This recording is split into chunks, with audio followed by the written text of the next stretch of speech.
Olá, galera. Bom dia, boa tarde, boa noite. Eu sou Kiosami Elis Brandon, da escola EDTB, Rio de Janeiro. E eu vou falar sobre o reino Koguryo. Esses daqui são os reinos, os antigos reinos da Coreia. O Koguryo, pode ver que ele é o maior. Silla fica aqui em azul e Baekje fica aqui em rosa. Tem Gaya aqui também. Mas nós vamos falar sobre os três. No caso, já foi pronunciado aqui 2. E eu vou falar sobre o Koguryo. Koguryo é um reino que nasceu em 37 a.C. A gente está falando em algo bem antigo, antes de Cristo. Nós estamos falando século 7. Né? Para você que sabe calcular o século de hoje, é muito antigo. Isso a gente está depois de Cristo. Koguryo, como Baekje e Silla, se referem a reinos antes de Cristo. Isso é muito antigo. Reconhecido por desenvolver técnicas de lutas que mais tarde se incorporou ao Taekwondo. Localizado ao norte, como vocês viram aqui, é ao norte. Tá? Norte, sul, leste e oeste. Ao norte da península e na Manchúria. Já foi um reino poderoso e militarista, conhecido também por sua força e expansão territorial. Para você que viu o mapa, é o maior. Expansão territorial, ele é o maior. Foi, né?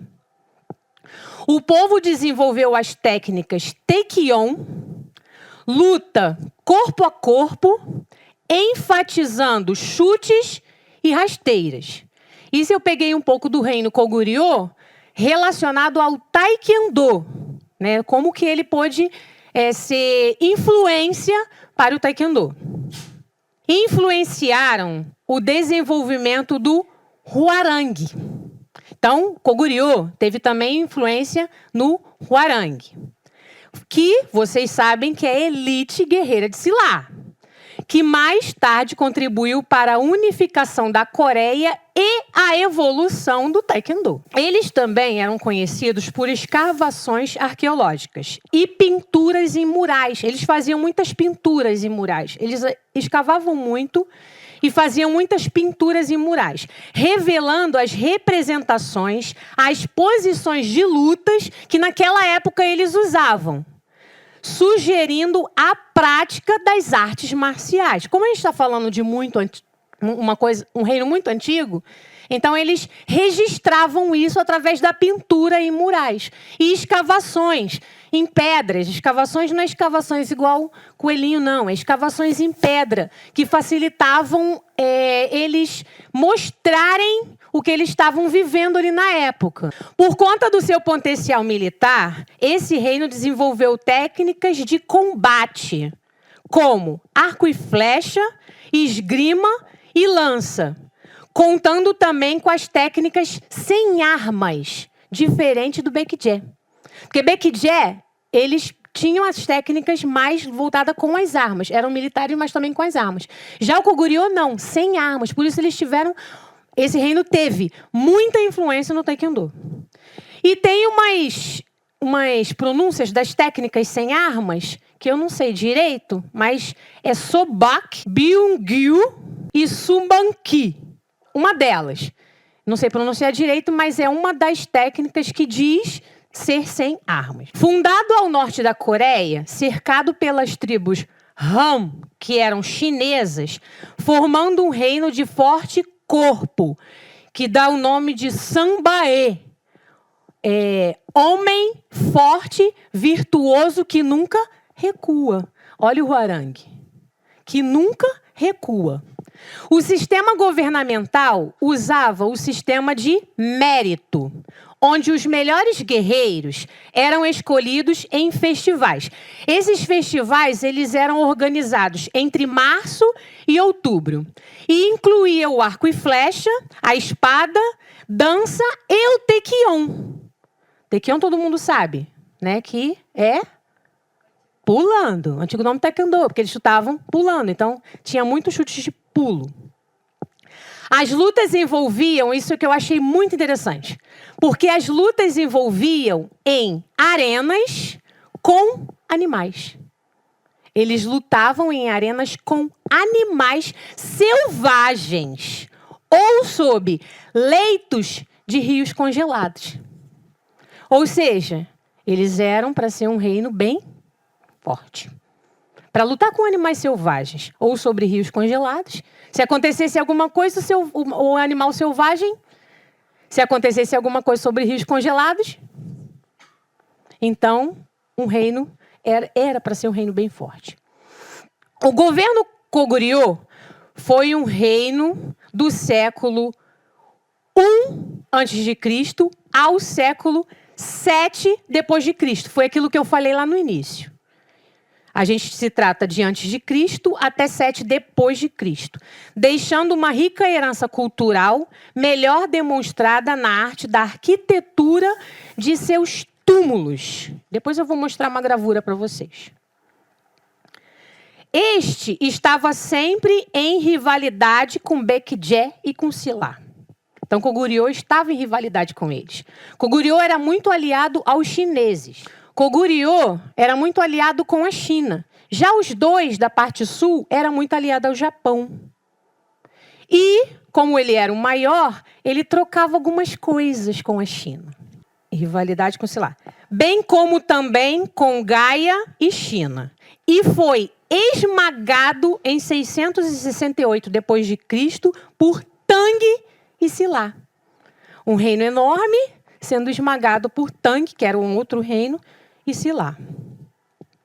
Em 391 a 413 depois de Cristo, pelo reinado de Gwanggaeto o Grande, era o rei da época. Acho que é assim que fala, Gwanggaeto o Grande. Conhecido por alegria eterna. Eu achei isso bem interessante, porque, assim, eu fui pagando um monte de coisa interessante. E eu achei isso interessante porque, olha só, o Grande, Gwanggaeto o Grande, ele foi conhecido por essa alegria eterna. Por quê? Ele tinha como objetivo os camponeses tomarem grãos emprestados com o Estado em tempos de fome. Então, eles pegavam grãos emprestados em tempos de fome, evitando a escravidão aos proprietários das terras locais. Então, eles pegavam emprestado grãos, alegria eterna. Ou seja, pegam emprestados grãos para não passarem fome, em troca da não escravidão daquela época. Em 313 depois de Cristo, foi tomada pelo comando chinês e esmagado em 342 depois de Cristo, fazendo 50.000 habitantes prisioneiros. Em 370 foram subjugados e em 371 formou uma aliança com Silla e Baekje, permitindo uma breve estabilidade por causa dessa alegria eterna. Ou seja, para evitar a fome. Em 391 a 413, Goguryeo ampliou os domínios e a cidade.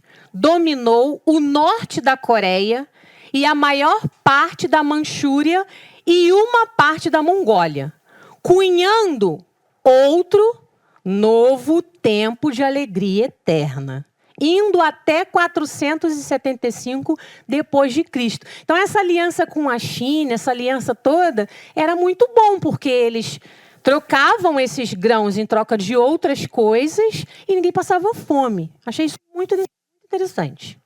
Em 612 depois de Cristo, de 30.000 homens, apenas 2.700 voltaram. Eram 30.000. Apenas 2.700 voltaram para a China.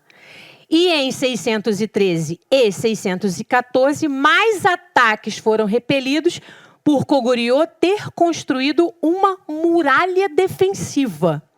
Então, eles construíram uma muralha defensiva de 480 quilômetros, 30 milhas de comprimentos. E assim os chineses continuaram atacando, mas por causa da muralha não tiveram sucesso. Foi uma coisa bem defensiva, né? Eles terem criado essa muralha. Em 655, Baekje atacou Silla e foi esmagada em 668 d.C. O rei de Goguryeo foi removido para a China com 200.000 homens e súditos. Ambos, Baekje e Goguryeo, foram varridos. Eles foram varridos, acabaram com eles, foram varridos. E se tornaram províncias chinesas, deixando Silla para dominar a Península Coreana por 3 séculos. Por isso que a gente só ouve falar em Silla. Se a gente não se aprofundasse nesse trabalho, jamais a gente teria ouvido falar em outros reinos. A gente só fala de Silla. Goguryeo e China eram parceiros comerciais. Aquela troca de ir para não passar fome. Exportando também ouro, Goguryeo, exportando ouro, prata, pérolas e testes. Testes é tecido. E a China enviava armas, seda, materiais de escrita em troca. E eles também juntavam os tais grãos, né, para não passarem fome. Adotando a escrita chinesa, Goguryeo, ele adotou a escrita chinesa. Aboliram o xamanismo e adotaram o budismo. Então, eles adotaram a escrita chinesa e a religião budista. Cultuavam as pinturas e murais, como eu já falei, paredes e túmulos. Dançarinos guerreiros a cavalo, caça ao tigre e animais místicos. Talvez por isso tenha surgido aquela história do tigre, né? Talvez eu pensei nisso, mas não achei nenhuma fonte que pudesse dizer a respeito. Goguryeo possuía edifícios enormes, de 80 por 30 metros, palácios e jardins com colinas e lagos artificiais. Edifícios decorados com telhas estampadas, com flor de lótus e máscaras de demônios. Achei isso muito interessante, porque eles cultuavam mesmo a pintura, né? E como eles eram budistas, tem uma relação. Agora eu vou falar só um pouquinho, vou mostrar um pouquinho aqui para vocês. Aqui tem mais outros mapas que estão menorzinhos do que aquele ali. É bom a gente ter sempre esse mapa, porque amplia a nossa visão do que a gente está falando. Vocês viram Goguryeo, Baekje e Silla. Aí, aqui, depois que teve, né, a unificação da Coreia, aqui estava Goguryeo e aqui no sul que estava Silla e Baekje. Então, ou seja, olha o tamaninho, né, que ficou o restante. Coreia do Norte, Coreia do Sul. Aqui eu só botei esse mapa atualizado e aquele era dos 3 reinos. Esse é o atual, tanto que tem a China, Mongólia, e aqui do outro lado o Japão e tal, e aqui já está a Coreia. Só para vocês ficarem na cabeça uma comparação entre os 3 reinos antigos, que a gente está falando de depois, antes de Cristo, e bem lá no século VII, para os dias de hoje. Isso aqui é atual. Esse aqui, como eu falei, eles cultuavam a pintura, né? E a pintura em túmulos. Esse aqui é um túmulo daquele Guangaeto. Foi o Grande. Guangaeto, o Grande. Aquele que fez a felicidade eterna, né? De juntar os grãos. Esses eram os túmulos feitos por eles. E eles pintavam esses túmulos. Como eu falei que eles adotaram a religião budista, esse aqui é o Buda de bronze, feito de bronze, do reino Goguryeo. Esse é do budismo deles na época. E esse aqui eram as pinturas que eles faziam. Depois no canal vocês vão ver isso melhor, porque fica mais aproximado. Isso aqui é uma pintura feita num túmulo, né, que aqui tem uma tartaruga e uma cobra. Um túmulo Goguryeo. Tem uma tartaruga e uma cobra. Fica meio que... Parece que está embolado, mas se você focar bem, dá para ver. Lembrando que tartaruga é aquela marinha. Agora, tem uma coisa bem interessante aqui que eu queria que vocês prestassem atenção, que eu disse que eles adotavam a escrita chinesa. Só que para os coreanos, o chinês era difícil. Né? Então, para poder escrever, isso é muito complicado. Aí imagine, você fala português, mas você tem que ter a escrita de outro país. Então, assim, isso aqui é o Hangul. E isso aqui é o Hanja. Agora, deixa eu explicar um pouquinho sobre esses dois. Só conseguiram mesmo eles, conseguiram serem coreanos e escreverem em coreano quando veio uma dinastia, um reino chamado Joseon. Joseon. É escrito Joseon, aí eu não sei se é Joseon. A escrita Hanja era um desafio para a população coreana. Difícil de aprender e exigia um alto conhecimento da língua e da cultura chinesa. Foi o que eu expliquei. Vocês são brasileiros, escrevem em português. Agora vocês são brasileiros, mas vocês vão ter que escrever em francês. É difícil. Então, foi criado o Hangul. Ó, diferença. Hangul. Hanja, antigamente. Hangul. Dá para ver pelos traços que é difícil. Que o antigo era mais difícil. Então, foi criado o Hangul em 1443. A gente estava em 600. Então, em 1443, e publicado em 1446, pelo rei Sejong, o Grande, do reino de Joseon. O que facilitou o amplo apoio à ciência, à tecnologia, à literatura, à medicina. Antes, os coreanos falavam em uma língua e escreviam em outra. Falavam coreano e escreviam em chinês. Foi o que eu expliquei. Em 1910, Joseon foi eliminado pelo Japão. Então, assim, deu para vocês entenderem um pouquinho sobre as duas escritas, né?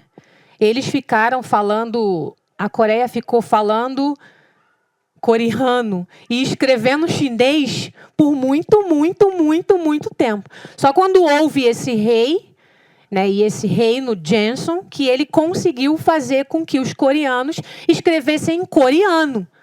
Aí, quando você é brasileiro, fala português, escreve português, aí desenvolve tecnologia, desenvolve cultura, desenvolve ciência, desenvolve um monte de coisa, porque você está escrevendo o que você está pensando, da maneira que você está pensando. Então, aí facilitou bastante. O legado Goguryeo duradouro ficou nos restos de fortificações. Túmulos com pinturas em murais e artefatos em esculturas em bronze e joia, o que também pode ser visto na arquitetura, arte e costume dos coreanos. Pouca coisa deixada daquela época até os fatos de hoje, como eu mostrei para vocês, do túmulo, as pinturas, as escavações, e assim foi o meu trabalho.